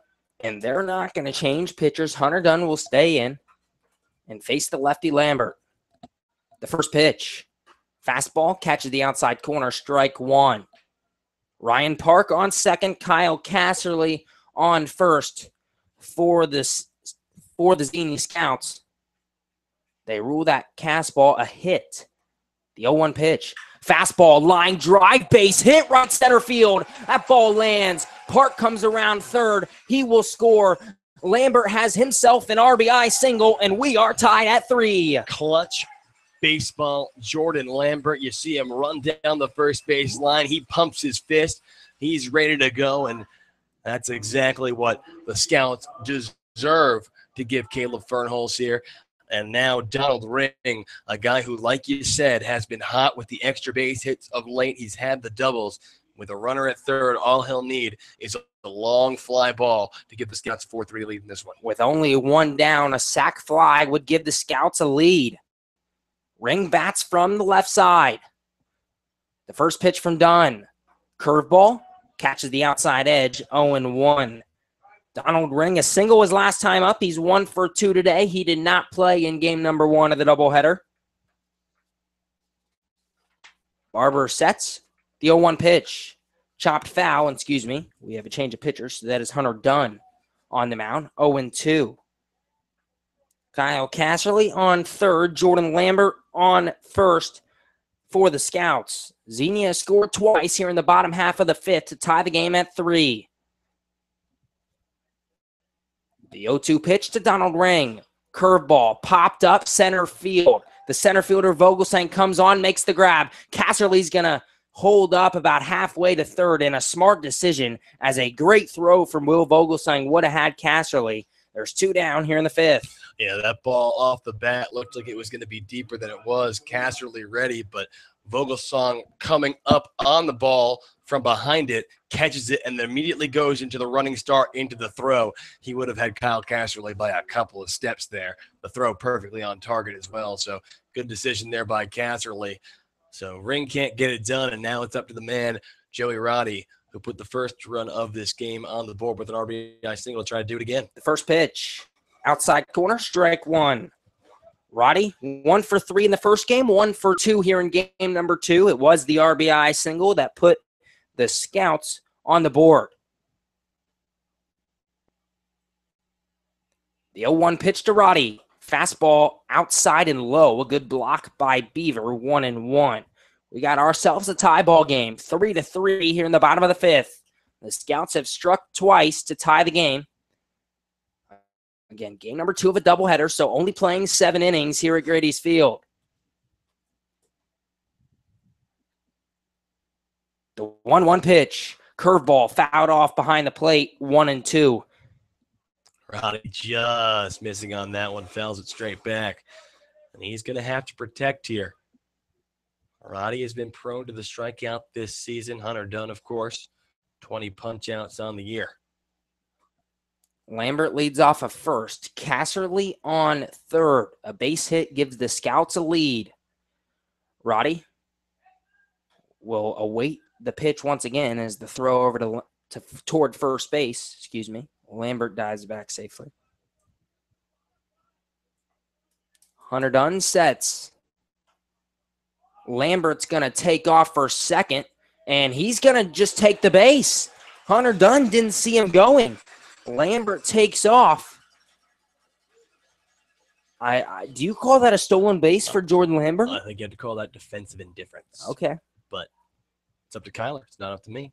So now runners on second and third for Joey Roddy. The 1-2 pitch. Fastball just misses low, 2-2. Oh, close one there. A good take by Joey Roddy. That'll get the heart rate up. Casserly on third, Lambert on second. 2 down here in the bottom of the 5th. The Scouts have tied the game at 3 with 2 runs here in the inning.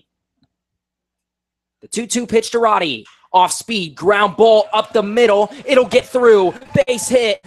Casserly scores. Lambert comes around. He scores. 5-3 Scouts here in the 5th. Joey Roddy have a day. He pumps his fist over at first. A 3 RBI day for Joey Roddy, a man who just had 5 coming into the ball game. Another multi-hit game from the Joey Roddy.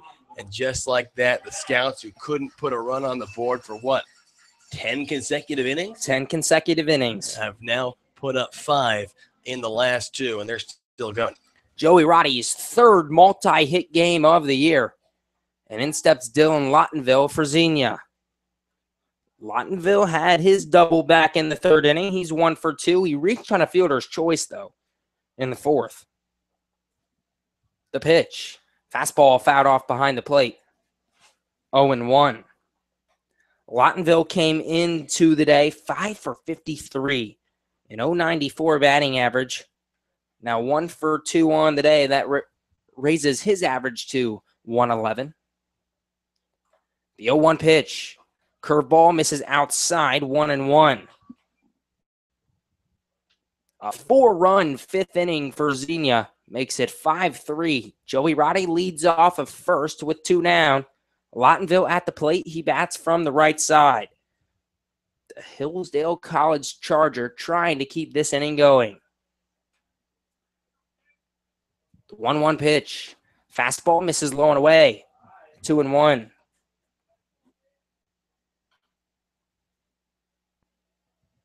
A deep breath on the mound from Hunter Dunn, and Lawtonville does the same thing. Steps out, takes a big, deep breath. Throw over to first, not in time. Roddy dives back safely.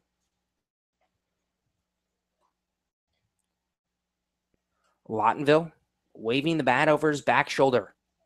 The 2-1 pitch. Fastball hops in the turf. A good scoop from Dallas Beaver, 3-1. And retrospectively, Gabe, how big is it that Jordan Lambert took second there? Huge. That's a whole nother run. It'd be runners on the corners right now in 2 down in a 4-3 game. Instead, it's 5-3 Scouts. The 3-1 pitch misses outside, ball 4. Dylan Lawtonville walks for the 15th time this year. First and second, 2 down for Ange Bourgeois. It'll be interesting to see if they will let Hunter Dunn continue here. And I think they're going to leave him out there.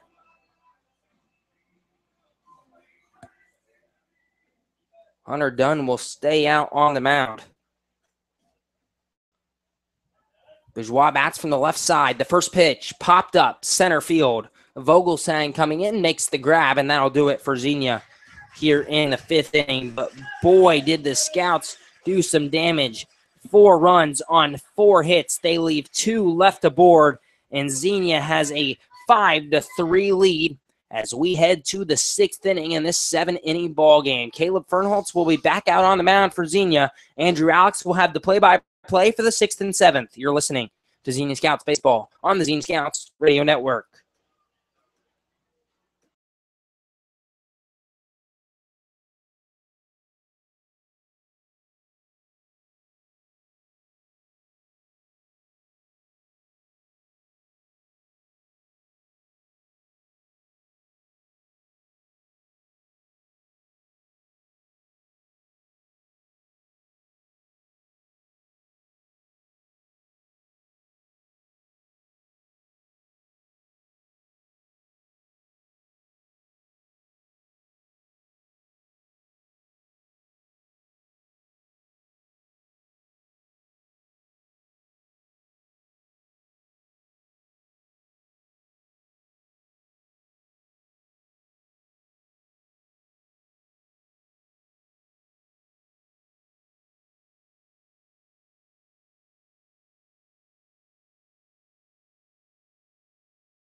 We go into inning number 6. The Scouts put up a 4 spot in the home half of the 5th. They now have a 5-3 lead over the Steam, and it's Caleb Fernholz back out to the mound. First pitch upstairs.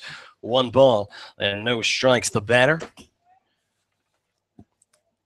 is Dallas Beaver. Beaver came to the plate last inning, but ended up getting sent home as Will Vogelsang tried to come home on a wild pitch, and Ryan Park went back to Fernie, made the tag for out number 3 to end things for this team there. 2 balls and no strikes now. Here's the pitch to Beaver. Curveball finds the outside part of the plate, a called strike 1. 2 balls and 1 strike to Dallas Beaver. Beaver 0 for 2 on the day, a fly out and a ground out off of Fernie. 1 for 5 on the year against Fernie. Here's the 2-1 pitch, and that one fouled down the third base side. 2 balls and 2 strikes. It'll be Beaver, Holderbach, and Cole Murphy due up for Cincinnati here in the top of the 6th. The Scouts trying to hold on to their 5-3 lead. Curveball upstairs. The count moves full. 3 balls and 2 strikes. Beaver a .346 hitter on the year with 17 RBIs. The catcher from the University of Central Florida. He awaits the 3-2 pitch. Here it comes.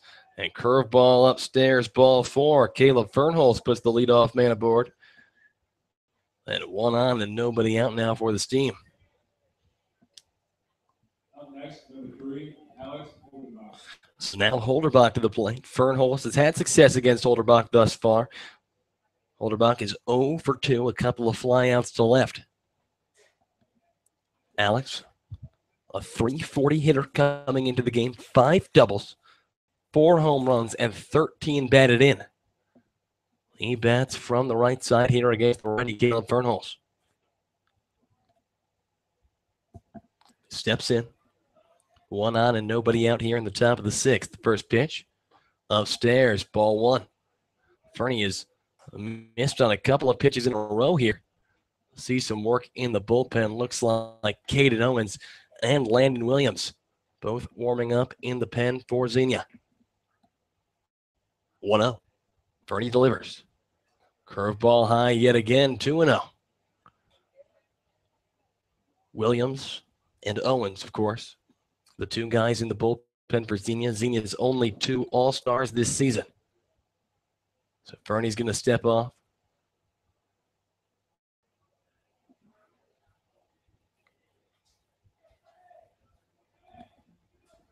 Two balls and no strikes to Alex Holderbach. The 2-0 pitch. That one finds the zone outside part of the plate. 2 balls, 1 strike moves the count. Holderbach from Eastern Kentucky this past year with Eastern Kentucky. A .355 average in 186 at-bats. As he fouls the 2-1 pitch straight back into the screen. 2 balls and 2 strikes now. Holderbach, the junior from Fairfield, Ohio. He awaits the 2-2 pitch. Fernie looks to Ryan Park. He sets and delivers. That one just on the inside.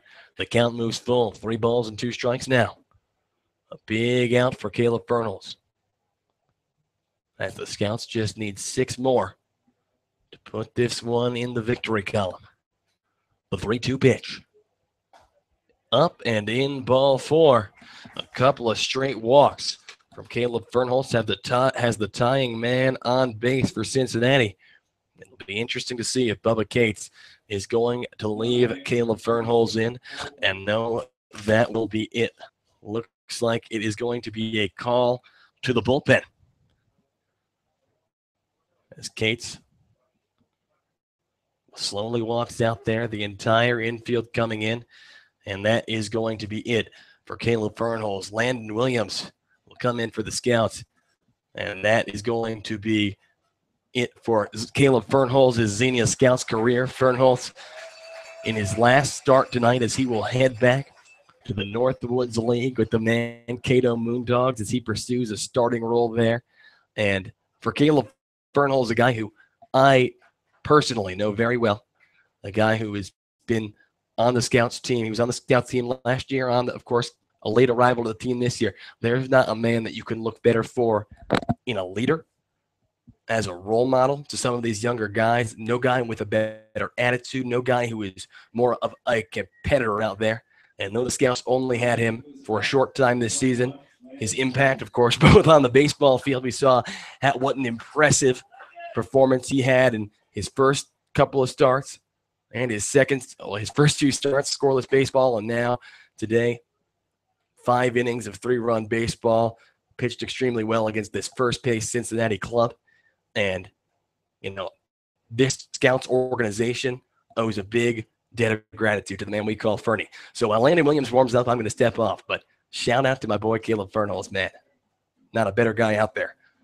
So don't go anywhere, folks. We'll be right back. You are listening to Xenia Scouts Baseball on the Xenia Scouts Radio Network.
We are back here in the top of the sixth. 2 on and nobody out here for the Cincinnati Steam. Landon Williams is on to pitch. Landon Williams, of course, has had such an impressive season thus far for the Scouts. An 0.38 ERA and 23 and a third innings pitched. He has struck out 21 and walked just 10. A 2-0 record with a team-high 3 saves. The batter is Cole Murphy. Murphy, the big man who bats from the left side from the University of Cincinnati. He is 0 for 1 on the day. He walked his first time to the plate. His second time, he was the second strikeout victim of Caleb Fernholz. So Williams and Ryan Park having a quick meeting at the mound as the Scouts are trying to narrowly hold on to their recently gained 5-3 lead here in the top of the sixth in what will be a 7-inning ball game between these two teams. So Williams looks to the catcher, Ryan Park. Here's the first pitch. That one, curveball, finds the zone, a called strike. Landon Williams from Oklahoma Wesleyan University posted a 1.43 ERA in 43 and a third innings pitched for Oklahoma Wesleyan this past year, working mostly in a 7th-inning relief role. The 0-1. That one on the outside, evens the count, 1 ball, 1 strike. Murphy, like we previously mentioned, a returning guy for the Steam. 12 home runs last year for Cincinnati. A ball club record. And that's no small feat for a ball club that has once sported names such as 2017 All-Star Josh Harrison. Josh Harrison of the Pittsburgh Pirates, of course. He played his college ball at the University of Cincinnati. A 2-time member of the Cincinnati Steam. Williams looks to the catcher, Ryan Park. Here's the 1-1 pitch. That one grounded over towards first. Casserly fields it. He'll go to second for 1. The throw back to first for 2. In time. A 3-6-1 double play. And that is outs number 1 and 2 for Xenia here in the top of the sixth. An impressive defensive play, and that has the words baseball IQ written all over it. So the lead runner, Dallas Beaver, ends up advancing to third, but now 2 away. And the batter is going to be Matt Workington.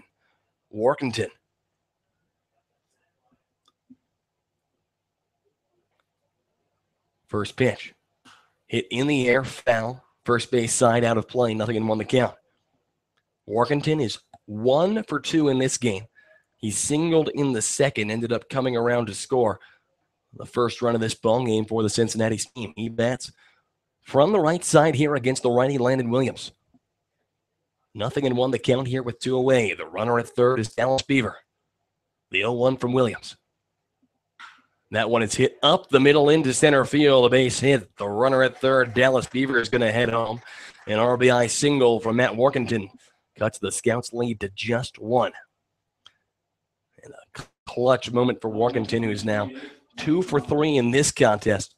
In the first contest, he was 2 for 4 with 4 RBIs. So make it a 5 RBI day for the man who came in with just 8. So now it's a man at first here with 2 away. The batter, Mike Moffitt. And he hits first pitch over towards short. Takis underhands it to second. They get the force there, and that will do it for the Steam here in the top of the sixth. So 1 run on 1 hit and 1 man left aboard for Cincinnati. We have reached the middle of the 6th inning out of 7. The Scouts lead the Steam by a score of 5-4. Don't go anywhere, folks. We'll be right back. You are listening to Xenia Scouts Baseball on the Xenia Scouts Radio Network.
To the bottom of the sixth we go. It's Andrew Alix and Gabe Genovesi, the Scouts, clutching onto a one-run lead. Nathan Moore on the pitch for the Xenia Scouts. Nathan Moore from the University of Cincinnati.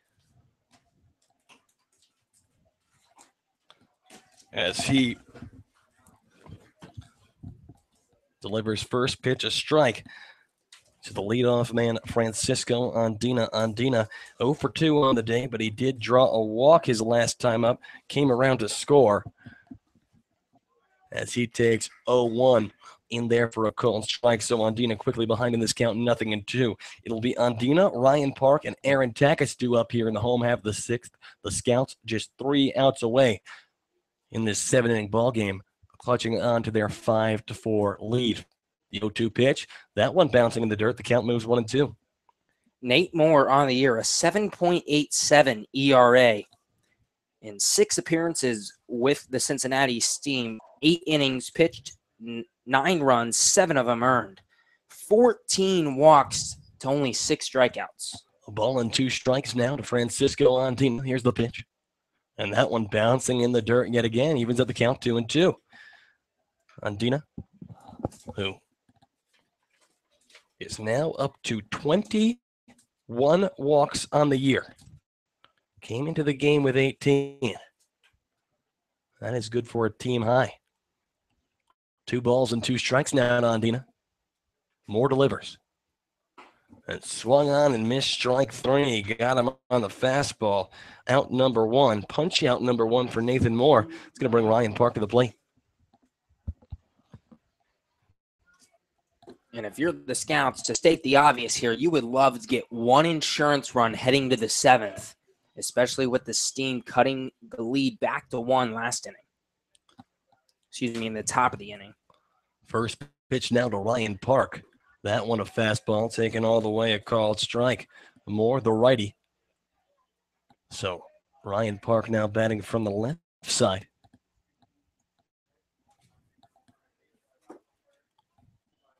Nothing in 1.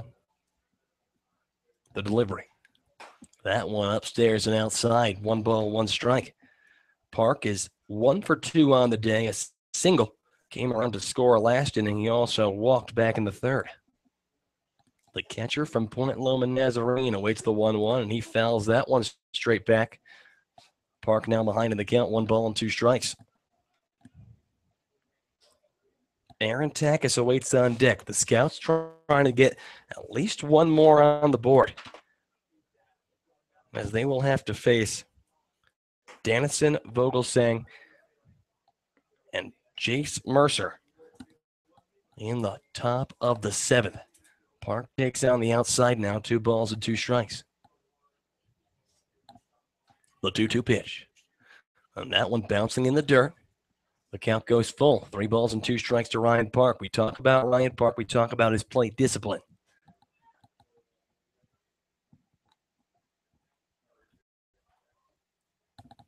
See if he can get on base at least 1 more time. The 3-2 pitch. And that one is upstairs, ball 4. Ryan Park draws his 2nd walk of the game. And the Scouts with 1 on and 1 out as Aaron Takis comes to the plate. Park, you mentioned the plate discipline. You think on-base percentage. Again, once again today, only 1 hit in the 2 games combined. He went 1 for 4, but 3 walks as well. Yeah, so at the end of the day, if you're Ryan Park, you end up on base more than you end up sitting down. Better than 500 on-base percentage between these 2 contests. Aaron Takis to the plate as he will not receive the first pitch. As Nate Moore will check Ryan Park back over at first. It's 1 on and 1 out here in the home half of the 6th. 5-4. The Scouts lead the Cincinnati Steam. Pickoff move yet again, not in time. Aaron Takis is 0 for 2 on the day, but his last at-bat, a big one.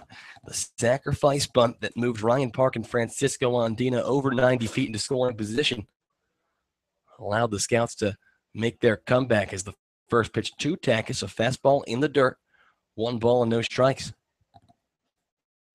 Takis came into the afternoon a .267 hitter. Did get a hit in the first of the 2 contests. one of 5 that Xenia had all day. Here's the 1-0 pitch. And that one, a chopper over towards first. Charging is the first baseman. He will try to lay the tag on Ryan Park as he runs down the first base line. And our field umpire, Justin Pinnock, says yes, he did. So Ryan Park is out number 2 on the 3 unassisted. Not Ryan Park, I should say. Aaron Takis is out number 2 on the 3 unassisted. Ryan Park moves over to second.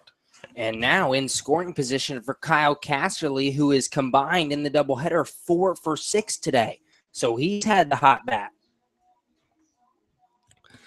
Like you said, Casterly, the hot bat, 2 for 3 on the day in RBI. He bats from the left side here against the righty. First pitch. That one taken, fastball outside part of the plate, a call strike 1. 0-1 the count to Casterly. Ryan Park, the runner in scoring position here with 2 away in the home half of the 6th. The 0-1 pitch. That one bouncing in the dirt. Good block there by Dallas Beaver. Will keep Ryan Park over at second. County was up 1 ball and 1 strike. Casterly, 2 hits in this game. 2 hits in the last game. So he is 4 for 6 on the day. The 1-1 pitch. And that one bouncing, and that one will get past Beaver. Ryan Park will advance from second to third. And the Scouts have an insurance run 90 feet away. And Kyle Casterly ahead in the count 2-1. It's amazing how these little things matter. You talk about, and not to say that this definitely will matter, but Jordan Lambert advancing the 90 feet. Pass balls here, pass balls there. The decision to go home by, I believe it was Will Vogelsang, when he decided to go home on what he thought was enough of a pass ball, and Ryan Park just flips it back to Fernholz, who lays down the tag for the final out of the inning. In a 1-run ball game like this, it's the attention to detail. Every single instance can play a major factor, but Casterly steps back in now after a little bit of a meeting on the mound. 2 balls and 1 strike. He awaits. Here's the 2-1 pitch. Upstairs, ball 3. 3-1. And if they think putting Casterly on will save them, another hot bat and Jordan Lambert awaits on deck. The 3-1 pitch. Upstairs, ball 4. Kyle Casterly is aboard with a walk. And the Scouts with runners at the corners. And 2 outs for a guy in Jordan Lambert that has singled in his last 2 times to the plate. Kyle Casterly has now reached base in 4 out of 7 times in the 2 games today. So Lambert steps in. Jordan, 2 for 3 on the day. A big RBI single his last time up. First pitch. That one taken low and away. 1 ball and no strikes. And just quick update. The Joes lead the Copperheads 6-5 in the 7th inning. The Copperheads stormed back and took the lead. The Joes have answered. 1-0. And Lambert hits that one a flare on the infield, but the second baseman, Buenvida, has got it. And that is out number 3. So the Scouts get a couple of men on, but they cannot bring them home. No runs on no hits and 2 men left. They will try to slam the door in the top of the 7th, and you don't want to miss it, folks. Don't go anywhere. We'll be right back. You are listening to Xenia Scouts Baseball on the Xenia Scouts Radio Network.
The top of the 7th inning, the Scouts lead the Cincinnati Steam by a score of 5-4, and Landon Williams will try to get the save here.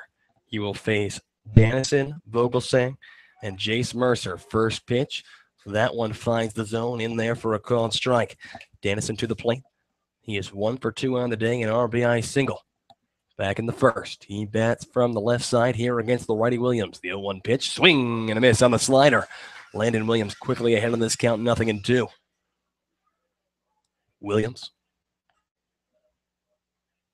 an ERA of 0.31 on the year. 3 saves, tied for the team lead. The 0-2 pitch, outside, ball 1. And even on the RBI single last inning off of Williams, that is not Landon's earned run. So the ERA just continues to go down. 1 ball and 2 strikes now to Dennison. Here's the pitch. Swing! He just got a piece of it. He just fouls that one back into the box. We're going to stay at 1-2. Dennison staying alive. 1 ball and 2 strikes here with nobody out in the top of the 7th. Williams delivers 1-2. That one on the outside evens up the count 2-2. Williams allowed 1 hit in the 6th inning. It was an RBI single off the bat of Matt Workington. The 2-2 pitch. In there for a called strike 3. Roger Dennison goes down looking. And Landon Williams has his first punch out of the day and out number 1 of 3 here in the top of the 7th. So now Will Vogelsang steps to the plate. Vogelsang, a .266 hitter on the year, 1 for 2 in this ball game. 18 RBIs for the Miami Redhawk. First pitch. That one slider finds the zone, a called strike 1.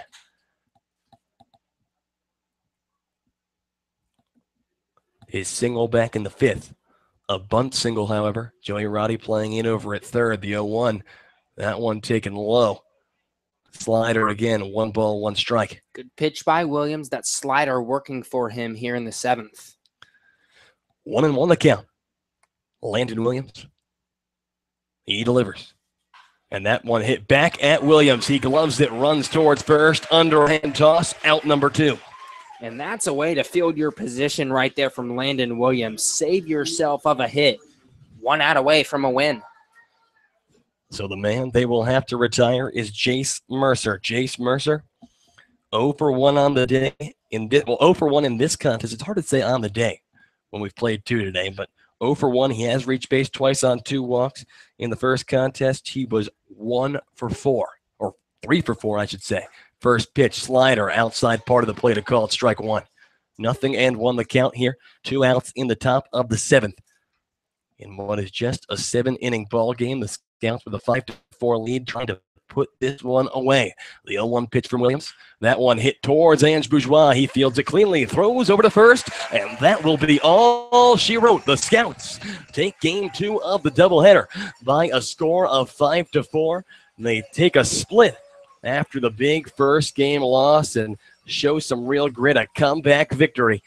And they will, if nothing else, keep pace with this team in the Southern Division standings. And Gabe, what did you see in this game that you liked from the Scouts? Well, we finally got the bats going. I mean, 10 straight scoreless innings with this getting shut out in game number 1, and then you go the first 3 innings of this ball game scoreless. You end up with 5 runs on 9 hits. Anytime you can get 8 to 10 hits, you should be able to score some runs, and that's exactly what the Xenia Scouts did in this ball game after only having 5 hits in game number 1. And Caleb Fernholz pitched a good game. He gave up 4 runs, but only on 4 hits. And a lot of those runs very preventable in terms of, just kind of freak plays with, bad throws on sacrifice flies that maybe shouldn't have been. But Caleb Fernholz, in his final appearance with the Xenia Scouts, he will take the win, his 3rd win of the year. His 3rd win of the year and his final in a Scouts roster. And we are actually going to try to get Fernie up here Okay. for an interview. So we'll step off one more time, and we'll see if we can get Fernie. And if not, we will come up with something to say instead.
Welcome back to the Xenia Scouts Radio Network. A 5-4 Xenia Scouts win keeps them at pace with the Cincinnati team. We got Caleb Fernholz, the winning pitcher tonight. Caleb, how'd you feel out there tonight? It felt good to start with. Just had the best stuff as far as the fastball velocity and had my off speed today too. Just had some bad luck early, but managed to squeak a W out, so that's always good for the boys. Yeah, a couple of hiccups there early, and I guess they were a long time coming as you hadn't given up an earned run. And what was it? What was the? 12 here, and then like 7 2/3 at Northwoods too. So 19 2/3 or something like that. So been a while for sure. Yeah, no, some impressive work out there, and definitely. What was the team mentality following the 11-0 loss in the first of the two contests? I think the team was pretty down. So I just wanted to come out and I wanted to bring a little fire right away. So the first thing, putting up that 0 was huge. Just being able to get the guys to calm down and settle in and know we have a chance in this ball game. So, well, Caleb, who came, what'd you come here on, like June 28th, picking up 3 wins. So you will, in your 20 or less than 20 days here, you will have earned the team high in wins on the season. But your final game is, if I don't know if many of our viewers know this, you'll be headed back to the Mankato Moondogs up in the Northwoods League to finish out the season there. Their season goes a little bit longer than ours, right? They go into correct. Yeah, it goes until August 14th. So a couple extra weeks up there. So just more ball. But yeah, your final time in the Scouts uniform. You have any memories that you like to think back to in your 2 years playing baseball in the Scouts uniform out here at Grady's Field? I don't know, just sometimes at T Grove yelling "Don't be weak, sauce," and just the boys from last summer. It was really cool. Just winning that Great Lakes South Division championship. Look at that sign out there. Yeah. That's a beauty, isn't it? I love that, and I don't know, just coming to this team this year and just having a different dynamic. It was cool to get to know the guys and a lot of guys in different places compared to last summer, but some guys that are pretty good athletes and some All-Americans and everything. It was Donald Ring, the man, the myth, the legend. The man, the myth. But, yeah, so different dynamic this summer, but it's always good to be back with the coaching staff, a bunch of great guys and guys I respect. So well, that's absolutely true. And Fernie, we thank you for your 2 years of service here. Couldn't ask for a better leader for these guys, and definitely, give these guys some kind of big speech or something. They're going to need it. We got a tight stretch run, about 12 games left or 13 games left, 2.5 games out of first place. I think that all the people, the great people, the fans out here in Xenia, the Scouts faithful, would love to see a second banner out there on that wall. So Caleb Fernholz, thanks for joining us, and go celebrate with your team, man. Oh, definitely. Thanks for having me.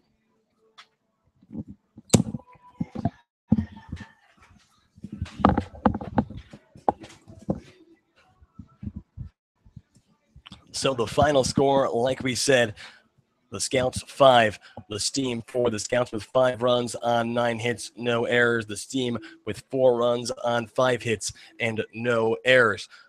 The winning pitcher will be the man we just spoke with, Caleb Fernholz. That is his 3rd win of the year. He will move and stay at 3-0. The losing pitcher will be Chris Barber with the loss, and Landon Williams picks up the save. for Williams. That is his 4th save of the year. A Xenia Scouts team high. So we will be back here tomorrow night at 7:10 or 7:05. 7:05. 7:05 Eastern Standard Time. Don't come at 7:10. You will be late. As the Scouts take on the real first place team in this league. If you go intra-division, the Lima Locos. The Locos, they won their first game today, so I believe a doubleheader, but they had only 6 losses on the season. That first win today would put them at 22-6. 22-6. The Locos, the real powerhouse team in the whole league. In the whole league, and the runners-up last year, they lost to the Hamilton Joes partially due to injuries at the end of the year, but they were the only team that the 2016 Scouts did not pick up a win against. They were swept in both games last year. So with John Kapicki going to the mound tomorrow, and then we got Zach Wallace on Sunday. Those guys we look for them to put in big-time performances as the Scouts will try to not lose any track in this Southern Division. I will say this, they will have to have their best outing of the year, and it's without a doubt they will have to pitch their best games of the year, and the Scouts are not going to be able to make mistakes in the field. You're going to want to see a 0 under that error column, and we talk about the hits.